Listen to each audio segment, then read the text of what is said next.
1964 October 13 Gopal Godse, Vishnu കാർക്കറെ, Madanlal എന്നിവർ jail മോചിതരായി. ഇതെങ്ങനെ സാധിച്ചു? ഗോപാൽ ഗോഡ്സെയെ ട്രാൻസ്പോർട്ടേഷൻ ഓഫ് ലൈഫ് ആയിരുന്നു ശിക്ഷ. നാടുകടത്തലായിരുന്നു. നാടുകടത്തൽ അവസാനിച്ചിരുന്നു. ആൻഡമാനിലേക്ക് നാടുകടത്തൽ എന്ന് പറയുന്നത് അവസാനിച്ചിരുന്നു. 1941-42 ആയപ്പോൾ തന്നെ ആൻഡമാൻ ജയിൽ ഏകദേശം ക്ലോസായി, കാലിയായി. അപ്പോൾ പിന്നെ നാടുകടത്താൻ സ്ഥലമില്ല. എന്താ ഈ നാടുകടത്തൽ എന്ന് വെച്ചാൽ? ഇപ്പോൾ സാവർക്കറെ നാടുകടത്തിയിരുന്നു ആൻഡമാൻ ജയിൽ. എന്താ അതിന് പ്രത്യേകത? കരയിലുള്ള ജയിൽ പോലെ ആൻഡമാനിലൊരു ജയിൽ അല്ലേ? അങ്ങനെയല്ല. നാടുകടത്തൽ ശിക്ഷ എന്ന് പറഞ്ഞാൽ ആൻഡമാനിൽ കൊണ്ടുപോകും. അവിടുത്തെ സെല്ലുലാർ ജയിലിൽ ആദ്യം 3 മാസത്തെ ഏകാന്ത തടവ്. ഒരു ചെറിയ മുറിയിൽ ഒരു ചെറിയൊരു ഓപ്പണിംഗ് ഉണ്ട്. പകലാണോ രാത്രിയാണോ എന്നറിയാൻ പറ്റും. ഭക്ഷണം അതിൻ്റെ വാതിലിനടിയിൽ കൂടെ ഒരു ഷട്ടറിൽ പൊക്കിയിട്ട് ഭക്ഷണം അകത്തേക്ക് തള്ളും, ഷട്ടർ വീഴും. പിന്നെ ഇയാൾ വിചാരിച്ചാൽ അത് തുറക്കാൻ പറ്റില്ല. മലമൂത്ര വിസർജനം എല്ലാം തന്നെ ഈ സെല്ലിനുള്ളിൽ. അതിനൊരു കുടം വെച്ചിട്ടുണ്ട്. അതിൽ എന്താണെന്ന് വെച്ചാൽ ചെയ്തോളണം. ആരുമായിട്ടും ഒരു കമ്മ്യൂണിക്കേഷനും ഇല്ല. ഒരക്ഷരം മിണ്ടാൻ പറ്റില്ല. ഒരു മനുഷ്യനെ കാണാൻ പറ്റില്ല. ഈ 3 മാസത്തിനുള്ളിൽ തന്നെ അതിൽ തൂങ്ങിച്ചാവാൻ പോലും പറ്റില്ല. അതിനെന്തെങ്കിലും ഒരു കമ്പിയോ കൊളുത്തോ വേണ്ടേ? അതുപോലുമില്ല. ഭ്രാന്ത് പിടിക്കും. ഒരുപാട് പേർക്ക് ആൻഡമാനിൽ ഭ്രാന്ത് പിടിച്ചിട്ടുണ്ട് ഈ 3 മാസത്തിനുള്ളിൽ തന്നെ. 3 മാസം കഴിഞ്ഞാൽ പിന്നെ അവരുടെ കഠിന തടവ് ആരംഭിക്കുകയാണ്. പിന്നെ സെല്ലിലാണ് അടയ്ക്കുന്നത്. 2 3 അതിലധികമോ പേരുണ്ടാവും. കൈകൊണ്ട് തേങ്ങ പൊതിക്കുക, കൊപ്രായാട്ടുക, ഇങ്ങനെ കഠിനമായ ജോലികൾ ചെയ്യുക. അത് ഇത്ര ലിറ്റർ എണ്ണ ഒരു ദിവസം ആട്ടിയെടുക്കണം. കൈകൊണ്ട് ചക്ക് കറക്കി, കാളയ്ക്ക് പകരം ആൾ നിന്ന് കറക്കി, ഇങ്ങനെയൊക്കെ ചെയ്ത് അസാമാന്യമായ ശിക്ഷയാണ്. ഈ ശിക്ഷ 3 വർഷം കഴിയുമ്പോൾ ആൻഡമാനിൽ നിങ്ങളെ തുറന്നു വിടും. ആൻഡമാനിൽ നിന്ന് നിങ്ങൾ എവിടെ പോകാനാ? 4 വശവും കടലാണ്. ഒന്നും ചെയ്യാൻ പറ്റില്ല. വലിയ ഹൈറ്റുള്ള വാച്ച് ടവറിൽ എപ്പോഴും നിരീക്ഷണം ഉണ്ടാകും. ഏതെങ്കിലും കപ്പൽ വരുന്നുണ്ടോ, വള്ളം വരുന്നുണ്ടോ എന്നൊക്കെ ബ്രിട്ടീഷുകാർ നോക്കിക്കൊണ്ടിരിക്കും. അല്ലെങ്കിൽ ബ്രിട്ടീഷുകാർ നിയോഗിച്ച പത്താൻകാരോ അതുപോലെയുള്ള ആൾക്കാർ, വളരെ ഫെയ്ത്ത്ഫുള്ളായിട്ടുള്ള അവരുടെ ആൾക്കാർ. നിങ്ങൾക്ക് വേറെ എങ്ങും പോകാനില്ല. ആൻഡമാനിൽ എന്തെങ്കിലും കൃഷി ചെയ്തോ കാര്യങ്ങളോ ഒക്കെ ചെയ്ത് ജീവിച്ചോളണം. ഇതാണ് നാട് കടത്തുക എന്ന് പറഞ്ഞാൽ. പിന്നെ ഇദ്ദേഹം തിരിച്ച് നാട്ടിലേക്ക് വരുന്ന പ്രശ്നമില്ല. ആണ്ടിലൊരിക്കൽ ആൻഡമാനിലേക്ക് പോകുന്ന കപ്പലിൽ ഇയാളുടെ ഭാര്യയ്ക്കോ കുട്ടികൾക്കോ ബന്ധുക്കൾക്കോ വേണമെങ്കിൽ അങ്ങോട്ട് പോയി അവിടുത്തെ ആളിനെ കാണാം. അടുത്ത കപ്പലിന് തിരിച്ചു വരികയും വേണം. ഇതാണ് നാടുകടത്തൽ. അങ്ങനെ നമ്മുടെ 1921 മാപ്പിള ലഹള കഴിഞ്ഞപ്പോൾ ഒരുപാട് മാപ്പിളമാരെ ശിക്ഷയായിട്ട് നാടുകടത്തിയിരുന്നു. അവർ ഈ പറഞ്ഞ പോലെ അവിടെ ഇറക്കി വിട്ടു. അവരെന്ത് ചെയ്യാനാ? അവിടെ അങ്ങ് ജീവിച്ചു. ആണുങ്ങളുണ്ട്, പെണ്ണുങ്ങളുണ്ട്, അങ്ങനെ പെറ്റുപെരുകി. അങ്ങനെയാണ് ആൻഡമാനിൽ മഞ്ചേരി, പെരിന്തൽമണ്ണ തുടങ്ങിയ സ്ഥലങ്ങളുണ്ടായത് ആൻഡമാനിൽ. ഇപ്പോൾ ബസ്സൊക്കെ ഉണ്ട്. നമ്മളുടെ KSRTC ബസ് പോലെ പെരിന്തൽമണ്ണയ്ക്ക് മഞ്ചേരിക്കൊക്കെ ബസ്സുണ്ട് ആൻഡമാനിൽ.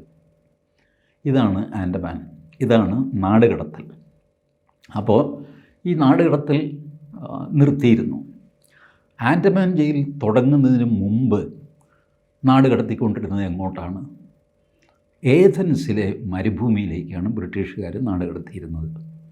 അങ്ങനെ നാടുകടത്തപ്പെട്ട ഒരു ധീരദേശാഭിമാനി ആണ് വാസുദേവ് ബലവന്ത് ഫഡ്കെ. മഹാരാഷ്ട്രക്കാരനായിരുന്നു. 1857 ഒന്നാം സ്വാതന്ത്ര്യ സമരം ബ്രിട്ടീഷുകാർ ക്രൂരമായിട്ട് അടിച്ചമർത്തി. സ്വാതന്ത്ര്യസമര സേനാനികൾ മുഴുവൻ തോറ്റു, മരിച്ചു, ജയിലിലായി, നാടുകടത്തപ്പെട്ടു, ഭയങ്കര ശിക്ഷയൊക്കെയായി. രാജ്യമെങ്ങും കൂരിരുട്ട് വ്യാപിച്ചു. അന്ന് ഒരു കൈത്തിരി കൊളുത്തിയവനായിരുന്നു മഹാരാഷ്ട്രയിലെ വാസുദേവ് ബലവന്ത് ഫഡ്കെ ഒറ്റയ്ക്കായിരുന്നു. അസാമാന്യനായ വിപ്ലവകാരി. ആരും അയാളുടെ കൂടെ വരാതിരുന്നപ്പോൾ അയാൾ സ്വന്തം ജാതിക്കാരെ, ജാതി ഉപയോഗിച്ചിട്ട് എൻ്റെ ജാതിക്കാരെൻ്റെ കൂടെ വരുമല്ലോ, ആ ജാതിക്കാരെ സംഘടിപ്പിച്ച് സമരത്തിനുള്ള പണം ബ്രിട്ടീഷുകാരുടെ ട്രഷറി കൊള്ളയടിച്ച് ആ പണം കൊണ്ട് ആൾക്കാരെ സംഘടിപ്പിച്ച് പല രീതിയിൽ ബ്രിട്ടീഷുകാരെ ഉപദ്രവിക്കുക, ട്രെയിൻ തീവയ്ക്കുക, അവരുടെ കെട്ടിടം തീവയ്ക്കുക, അസാമാന്യമായ അക്രമം വാസുദേവ് ബലവന്ത് ഫഡ്കെ ഒറ്റയ്ക്ക് അഴിച്ചുവിട്ടു. ആ വാസുദേവ് ബലവന്ത് ഫഡ്കയെ പിടിച്ചിട്ട് ഏഥൻസിലെ മരുഭൂമിയിലേക്ക് നാടുകടത്തി. അവിടെ ചെറിയൊരു ജയിലുണ്ട്. 4 ചുറ്റും നോക്കത്താ ദൂരത്ത് മണൽപ്പരപ്പാണ്. അതാണ് അന്നത്തെ നാടുകടത്തൽ. വാസുദേവ് ബലവന്ത് ഫഡ്കെ അവിടുന്ന് ജയിൽ ചാടി പുറത്തിറങ്ങി മണൽപ്പരപ്പിലൂടെ ഓടാവുന്ന അത്രയും ദൂരം ഓടി. ബട്ട് ബ്രിട്ടീഷുകാരതിലും സമർത്ഥരായിരുന്നു. അവർ ഒട്ടകപ്പുറത്ത് പിന്നാലെ വന്നിട്ട് വാസുദേവ് ബലവന്ത് ഫഡ്കയെ പിടികൂടിയിട്ട് ജയിലിൽ കൊണ്ടുപോയി കുനിച്ച് നിർത്തിയിട്ട് വലിയ ഭാരമുള്ളൊരു കോൺക്രീറ്റ് ബ്ലോക്ക് ചങ്ങല കൊണ്ട് പുറത്ത് വെച്ച് ബന്ധിച്ചു. കുനിഞ്ഞല്ലാതെ നിൽക്കാൻ പറ്റില്ല, കിടക്കാൻ പറ്റില്ല, ഇരിക്കാൻ പറ്റില്ല. ഈ ഭാരം എപ്പോഴും പുറത്തുണ്ട്. ഈ അവസ്ഥയിൽ വാസുദേവ് ബലവന്ത് ഫഡ്കെ നിരാഹാരം തുടങ്ങി. പട്ടിണി കിടന്ന് മെലിഞ്ഞ് നരകിച്ച് വാസുദേവ് ബലവന്ത് ഫഡ്കെ മരിച്ചു. നിങ്ങൾ ഗൂഗിളിലൊന്ന് ടൈപ്പ് ചെയ്ത് നോക്കുക വാസുദേവ് ബലവന്ത് ഫഡ്കെ. അറിഞ്ഞിരിക്കേണ്ട ഒരു ചരിത്രമാണ്.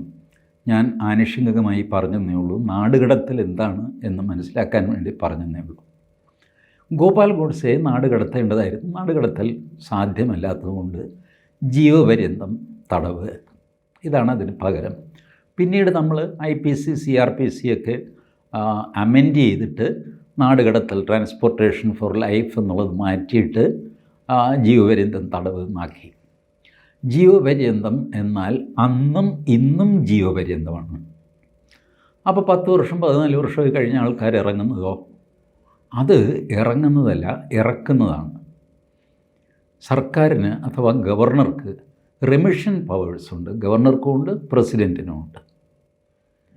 അപ്പോൾ സർക്കാർ ഗവർണർക്ക് ശുപാർശ അയക്കും, ഇന്ന ആൾക്കാർ ജീവപര്യന്തത്തിൽ കിടക്കുന്നു, 14 വർഷമായി, ഇപ്പോൾ അയാൾ വലിയ കുഴപ്പമൊന്നും കാണിക്കുന്നില്ല. ഇപ്പോൾ ജയിലർമാരുടെ റിപ്പോർട്ടുണ്ടാകും, ഇയാളുടെ പെരുമാറ്റം എങ്ങനെയാണ്, അക്രമിയാണോ, ഇതാണോ.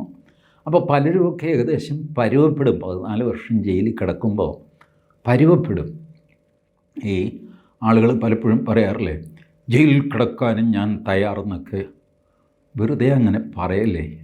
ജയിലിൽ കിടന്നവരാരെങ്കിലും ഉണ്ടോ ഇത് കണ്ടുകൊണ്ടിരിക്കുന്നവരുടെ കൂട്ടത്തിൽ? വലിയ പ്രയാസമാണ്. നമ്മൾ വിചാരിക്കുന്ന പോലെ സിമ്പിളല്ല. ഞാൻ ഒരു വ്യക്തിപരമായ ചരിത്രത്തിലേക്ക് പോവുകയല്ല, പക്ഷേ ഒരു കാര്യത്തിന് ഞാൻ ജയിലിൽ കിടന്നിട്ടുണ്ട് 28 ദിവസം. എങ്ങനെയെങ്കിലും പുറത്തിറങ്ങിയാൽ മതി എന്നാവും.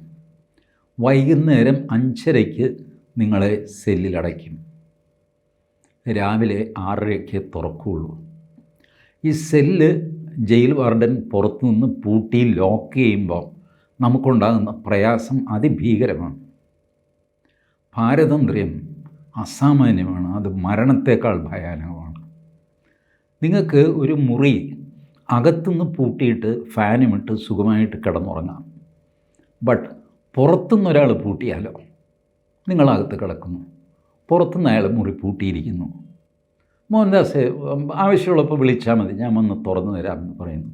എനിക്ക് സമാധാനമായിട്ട് ആ മുറിയിൽ കിടക്കാൻ പറ്റുമോ? പറ്റില്ല. രണ്ടും പൂട്ട് തന്നെയാണ്. ഒന്ന് അകത്തുനിന്ന് കുറ്റിയിട്ടിരിക്കുന്നു, മറ്റത് പുറത്തുനിന്ന് കുറ്റിയിട്ടിരിക്കുന്നു. പുറത്തുനിന്ന് കുറ്റിയിടുക എന്ന് പറയുന്നത് നമുക്ക് മരണസമാനമാണ്. ശ്വാസം മുട്ടും നമുക്ക് ആ മുറിയിൽ. എങ്ങനെയെങ്കിലും തുറക്ക് എന്ന് പറയും നമ്മൾ. 5 മിനിറ്റ് നമുക്ക് ആ മുറിയിൽ ഇരിക്കാൻ പറ്റില്ല പുറത്തുനിന്ന് പൂട്ടിക്കഴിഞ്ഞാൽ. ഇതാണ് ജയിൽ. So please understand. വെറുതെ ഇങ്ങനെ ബ്ലാബർ ചെയ്യരുത്, ഞാൻ ജയിലിൽ കിടക്കാൻ തയ്യാറാണ്, എന്തിനും തയ്യാറാണെന്നൊക്കെ. അങ്ങനെയൊന്നും പറയുന്നത് സാധ്യമല്ല. വലിയ പ്രയാസമാണ് ജയിലിൽ കിടക്കുക. അപ്പോൾ ഏതായാലും ഗോപാൽ ഗോഡ്സെയ്ക്കും മറ്റും കിട്ടിയത് ഈ ജീവപര്യന്തം തടവാണ്. അപ്പോൾ പിന്നെ 1964 ഈ പറഞ്ഞ ഒക്ടോബർ 13 എങ്ങനെ ഇവർ പുറത്തിറങ്ങി? റിമിഷൻ കൊണ്ട് പുറത്തിറങ്ങി, ശിക്ഷ ഇളവ് ചെയ്ത് പുറത്തിറങ്ങി. എന്തുകൊണ്ട് ഗാന്ധി വധക്കേസിലെ പ്രതികൾക്ക് ശിക്ഷ ഇളവ് കൊടുക്കാൻ കാരണം എന്താ അറിയില്ല. ഗോപാൽ ഗോഡ്സെ ഒരുപാട് കേസുകൾ കൊടുത്തു, നല്ല നടപ്പനുസരിച്ച് ഞാൻ നല്ല ക്യാരക്ടറാണ്, അതുകൊണ്ട് എനിക്ക് ഇത്ര ഇളവ് കിട്ടേണ്ടതാണ്, ഇങ്ങനെയാണ് കാൽക്കുലേഷൻ നടത്തേണ്ടത്, അതുകൊണ്ട് ഇത്ര ദിവസത്തെ കുറവ് കിട്ടണം എന്നൊക്കെ പറഞ്ഞിട്ട് നിരന്തരം നിവേദനങ്ങൾ, കേസ്, അത് ഇത്. Gopal Godse versus union of India എന്ന് നിങ്ങൾ സെർച്ച് ചെയ്ത് കഴിഞ്ഞാൽ അദ്ദേഹത്തിൻ്റെ ഒരുപാട് കേസുകൾ വരും. സഹസ്രം പയറ്റിയ മനുഷ്യൻ ജയിലിൽ കിടന്നിട്ട് ഇറങ്ങാൻ പറ്റിയില്ല. ബട്ട് ഫൈനലി ഇറങ്ങി. നെഹ്റു മരിച്ചു കഴിഞ്ഞാണ് ഇറങ്ങുന്നത് കേട്ടോ. നെഹ്റു മരിച്ചിരുന്നു ആ സമയത്ത്. മെയ് മാസത്തിൽ നെഹ്റു മരിക്കുന്നു. ഒക്ടോബർ മാസത്തിൽ ഗോപാൽ ഗോഡ്സെയും കൂട്ടരും പുറത്തിറങ്ങുന്നു റിമിഷൻ കിട്ടിയിട്ട്. ഇന്നത്തെ കോൺഗ്രസ്സുകാർ ആരെങ്കിലും എന്നോട് ഇതിന് സമാധാനം പറയാമോ? എന്തുകൊണ്ട് നിങ്ങൾ ഗാന്ധിവധത്തിൽ ഗോഡ്സെ RSSകാരനായിരുന്നു, RSSകാർ ഗാന്ധിയെ കൊന്നു, ഓ ശരി കൊന്നു തന്നെ വെച്ചോ, നിങ്ങൾ ഇതിനകത്ത് പ്രതികളെ തുറന്നു വിട്ടത് എന്തിനാ? ജീവപര്യന്തം എന്ന് പറഞ്ഞാൽ മുഴുവൻ ജീവപര്യന്തവും കിടക്കണ്ടേ? എന്തിന് നിങ്ങൾ റിമിഷൻ കൊടുത്തു? ശിക്ഷ ഇളവ് കൊടുത്തതിൻ്റെ ന്യായം എന്താ? ഇത് കോൺഗ്രസ് സമാധാനം പറയേണ്ടതല്ലേ? ആരും ഇത് കോൺഗ്രസിനോട് ചോദിക്കില്ല. എന്തുമായിക്കോട്ടെ, നമുക്ക് വിഷയത്തിലേക്ക് വരാം. ഒക്ടോബർ 13 ഇവർ പുറത്തിറങ്ങി. November 12 1964 November 12 a religious programme was organised in Pune to celebrate the release of Gopal Godse, Madanlal Pahwa, Vishnu Karkare from jail after the expiry of their sentences. Expiry of the sentence അല്ല, after getting a remission from the government. ഈ 3 പേർക്ക് സ്വീകരണം കൊടുക്കാൻ തീരുമാനിച്ചു പൂനെയിൽ. ആർക്കൊക്കെ? ഗോപാൽ ഗോഡ്സെ, മദൻലാൽ പഹ്വ, വിഷ്ണു കാർക്കറെ. ഇവരുടെ popularity ആലോചിച്ച് നോക്കൂ. ജയിലിൽ നിന്ന് വന്നവർക്ക് സ്വീകരണം ഒരുക്കിയിരിക്കുന്നു. മഹാത്മാഗാന്ധിയെ കൊന്ന കേസിൽ ഗൂഢാലോചനയിൽപ്പെട്ട് ജയിലിൽ പോയി അവിടെ നിന്ന് റെമിഷൻ കിട്ടി, ഇളവ് കിട്ടി പുറത്തിറങ്ങിയവർക്ക് സ്വീകരണം പൂനെയിൽ 1964. ഇന്ന് നിങ്ങൾക്ക് സങ്കല്പിക്കാൻ പറ്റും. ഇന്ന് എനിക്കറിയില്ല, എന്തൊക്കെയോ വലിയ കുഴപ്പങ്ങൾ സംഭവിക്കും ഇതൊക്കെ ചെയ്തു കഴിഞ്ഞാൽ. ബട്ട് അന്നതുണ്ടായില്ല. Doctor GV Ketkar, grand son of Bal Gangadhar Tilak, Balagangadhara തിലകൻ്റെ കൊച്ചുമകൻ doctor GV Ketkar. GV Ketkar എന്ന് പറഞ്ഞാൽ അമരാവതി യൂണിവേഴ്സിറ്റിയുടെ വൈസ് ചാൻസലറായിരുന്നു. അസാമാന്യനായ വാഗ്മി, പുസ്തകങ്ങൾ എഴുതുന്നു. നമ്മളുടെ സുകുമാർ അഴീക്കോടിൻ്റെ ഒരു 100 ഇരട്ടി വലിപ്പമുള്ള മഹാരാഷ്ട്രയിലെ ആളായിരുന്നു GV കേത്കർ. ഈ GV കേത്കർ ഈ യോഗത്തിൽ പങ്കെടുത്തു. അദ്ദേഹം കേസരി എന്ന് പറഞ്ഞ് തിലകൻ്റെ പ്രസിദ്ധീകരണം ഉണ്ടായിരുന്നല്ലോ, ആ പ്രസിദ്ധീകരണത്തിൻ്റെ എഡിറ്ററായിരുന്നു. അതിനുശേഷം തരുൺ ഭാരതിൻ്റെ എഡിറ്ററായി. അദ്ദേഹം ഇതിൻ്റെ അധ്യക്ഷനായിരുന്നു, ഈ സ്വീകരണ സഭയിലെ അധ്യക്ഷനായിരുന്നു.